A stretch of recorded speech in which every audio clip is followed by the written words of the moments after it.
trees, and now this! We had no choice. The Windbreak Wars. I've always believed trees carry stories in their rings.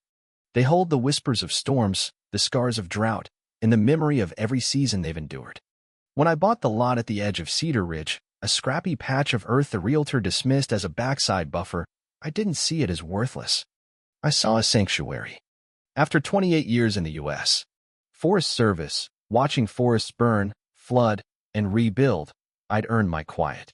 I'd stood in the ashes of homes, handed toys to kids who'd lost everything, walked with widows who couldn't find words.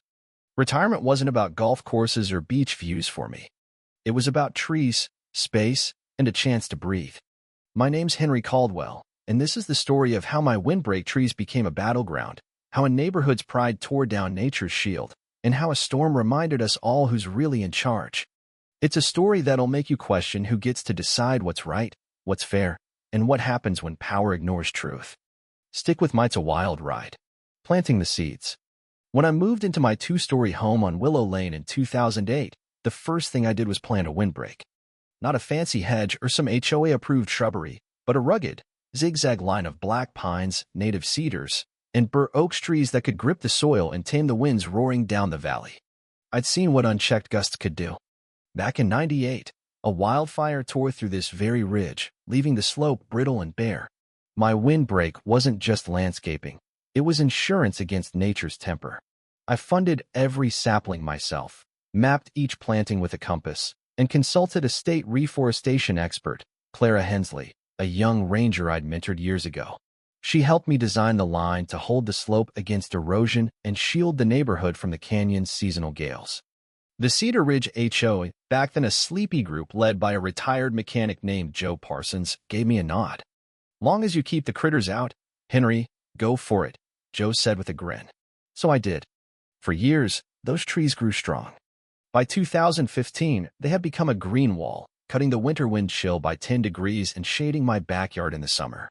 Birds nested in the branches, and the slope stayed firm even after heavy rains. Neighbors called my place the forest postcard. I kept to myself, paid my dues, followed the rules, and expected the same courtesy. That was the deal until it wasn't. The first crack.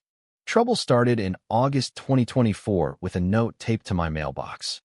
No envelope, just block letters. Notice of vegetation review, lot 42. It rambled about visual consistency and overgrowth, but one line stopped me cold. The board has identified excessive natural screening that may pose aesthetic or safety risks. Excessive? My trees were a lifeline, not a nuisance. I stood there, coffee in hand, rereading that word like it was a slap. I didn't panic. I'd seen petty bureaucracy before desk jockeys inventing problems to justify their clipboards. So I wrote a letter, calm but firm, detailing the windbreak's purpose: soil retention, wind mitigation, state-backed conservation. I included maps, photos, and even a soil survey from 2001. I sent it by certified mail. No response. 2 weeks passed. I figured they dropped it. Then I saw Tom Bradley, an HOA board member, walking his spaniel past my drive. He waved like nothing was wrong. I should have known better. While I was away visiting my daughter, Sarah, in Boise for Labor Day, they struck. My neighbor, Mrs. Elena Torres, a widow who always brought me extra tamales, called me in a panic. "Henry, they're cutting your trees," she sobbed. Chainsaws screamed in the background. She tried to stop them, but a contractor flashed some paper HOA orders and kept going. By the time I drove 10 hours home, my windshield was gone. Just stumps, raw and pale, like broken bones in the dirt. The slope looked naked, the wind howling freely across it. Dust swirled where pines once sang. It wasn't just trees they'd kill, it was a piece of me, facing the enemy.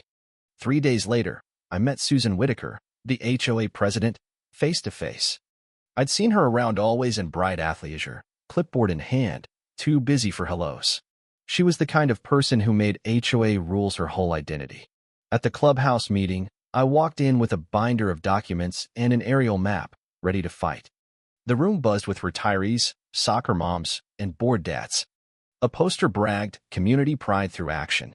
Susan sat at the head table, flanked by Tom, who looked uneasy, and a woman scribbling notes. Susan kicked off with a slideshow, crowing about their perimeter beautification. My heart stopped when my trees appeared on-screen labeled unsafe visual barrier next to a photo of bare stumps captioned clean and code compliant. The crowd murmured approval. I raised my hand. Susan's eyes narrowed. Yes, Mr. Caldwell. Those trees were on my property, I said, voice steady but sharp. Planted after the '98 fire with state approval. Not in your common area. Heads turned. Susan's smile froze. There's confusion, she said sweetly. That's in our 30-foot perimeter zone, per Article 6, Section 3. I held up my map. Wrong. I had this surveyed. The trees are on my deed. Want a copy? Her smile twitched. This isn't the place, Mr. Caldwell. File a grievance. I did, I shot back. Twice. No reply. The room went silent. Susan leaned forward, voice tight. The board acted to protect aesthetics and safety. Frankly, we're surprised you didn't volunteer to remove them. I nearly laughed. They were healthy pines and oaks, a federally documented windbreak. You've exposed this neighborhood to risks you don't understand. Susan tilted her head. Are you threatening us? I exhaled. No. Nature is. Tom whispered something to her. She waved him off and ended the discussion. I left, the silence trailing me like smoke. The storm looms. That night, I pored over my files, forestry letters, conservation maps, and grant records. I had everything. Yet the HOA treated me like a crank with weeds. I filed complaints with the city zoning office and the state's environmental department. I called an old colleague, Laura Bennett, now at the state's urban forestry division. This is serious, Henry, she said. Those trees were part of a mitigation project. If wind damage happens, the HOA's liable. I nodded, staring at the weather models I'd been tracking. A storm was coming, and without my windbreak, the HOA's glass-walled clubhouse 200 yards downwind was a sitting duck. I drove past it the next day and saw new patio furniture, flimsy umbrellas, and flower baskets swaying in the breeze. They had no clue. The stumps on my slope bled sap, the soil baking under the sun. Elena's voicemail haunted me. I told them it was your land, Henry. They didn't listen. I filed a police report, not expecting much, but needing the record. The deputy, a kid named Ryan, took photos and scribbled notes. HOA says it was a common area, he said. I showed him my survey. He shrugged. Civil matter, sir. I sent certified letters to the HOA, their contractor, and their insurer, attaching my deed, grant papers, and photos. My lawyer, Walter Hayes, a soft-spoken man with a razor-sharp mind, filed a tort claim notice. Susan thinks she's untouchable, he said. Let's see how she handles this. The winds of reckoning. For days later, the weather alert crackled on my NOAA radio. Wind advisory, gusts to 55 miles per hour through Sunday. I walked to my back window. The slope was bare. The clubhouse stood exposed, its new pergola and fire pit gleaming. Workers set up tents for the fall festival, oblivious to the gusts already swirling leaves into spirals. I wanted to warn them, but I didn't. Instead, I documented everything: photos, wind trajectories, soil shifts.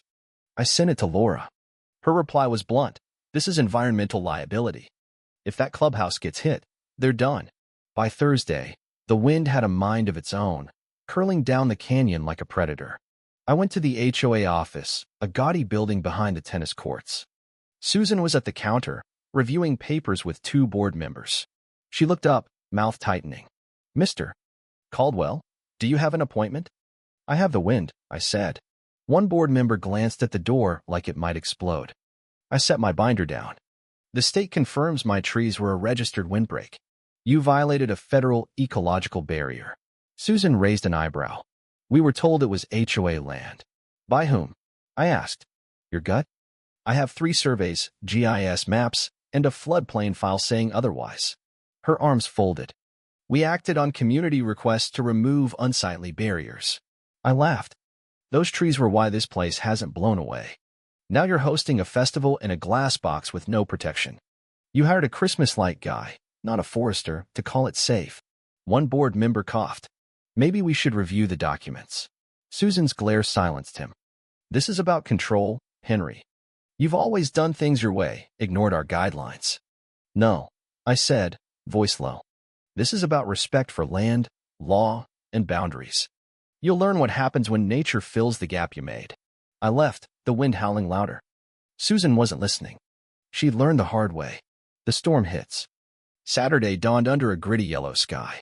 Gusts hit the 40s by noon, ripping Halloween decorations to shreds. An inflatable ghost lodged in the clubhouse fountain. A plastic tombstone speared my hedge.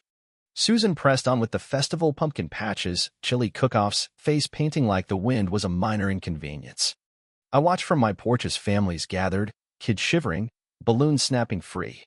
At 2:57 p.m., the canyon roared. A wall of wind slammed the hillside.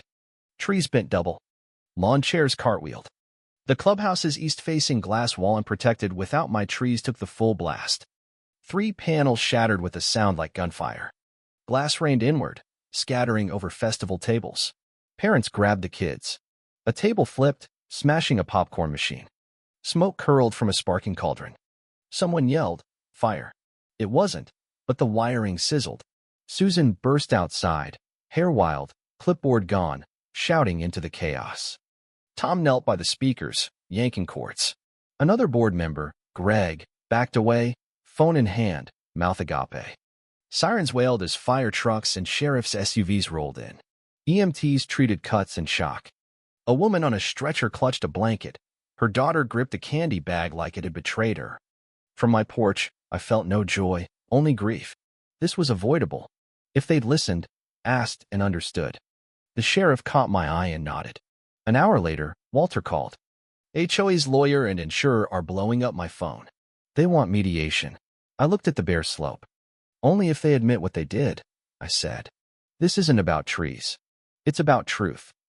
The aftermath. By dusk, the wind was a beast, tossing roof tiles and trash bins. The clubhouse, boarded up under floodlights, looked like a war zone. Susan sat in her SUV, trembling, phone to her ear. Neighbors called me, voices low. Did the trees matter that much, Henry? Why didn't they listen? I answered plainly, yes. Yes. They didn't, but they will. Sunday's damage tally was brutal. $40,000 to the clubhouse, cracked windows in 3 homes, a gazebo smashed into a fence, and bikes in the pool. Everyone knew what used to stand between them and the wind. An emergency HOA meeting was called. Greg came to my porch, hat in hand. Susan's doubling down, calling it a natural disaster. But we don't buy it. There's a board vote soon. Be ready. The meeting was packed, standing room only. Susan tried to steer the agenda insurance, repairs, but hands shot up. Let Henry speak, someone yelled. Susan relented. I stood, no notes, just my voice. I planted those trees because this land remembers. Wind funnels here. Those trees were armor. I warned the board. They ignored me. Now here we are. Silence fell, heavy and real. Greg moved to consult planners and lawyers. The motion passed 8-1. Susan's vote was the lone dissent. Neighbors stopped me after, some with apologies, one with a bundt cake. You were right, she whispered. Nature had spoken louder than I ever could. The counterattack. 2 days later, a letter slid under my door, HOA letterhead, Susan's signature. It blamed me for the disaster, claiming I'd planted unauthorized trees and failed to warn them. Rage burned, but I called Walter. She's panicking, he said. This won't stick legally, but she's muddying the water. I contacted a reporter, Mike Larson, from my Forest Service days. His Pine County Tribune piece, Winds of Neglect, went viral locally, with maps, wind diagrams, and Laura's expert quotes. Neighbors taped it to mailboxes. At mediation, Susan arrived with 2 grim lawyers. Walter and I laid out our case, deeds, grants, videos.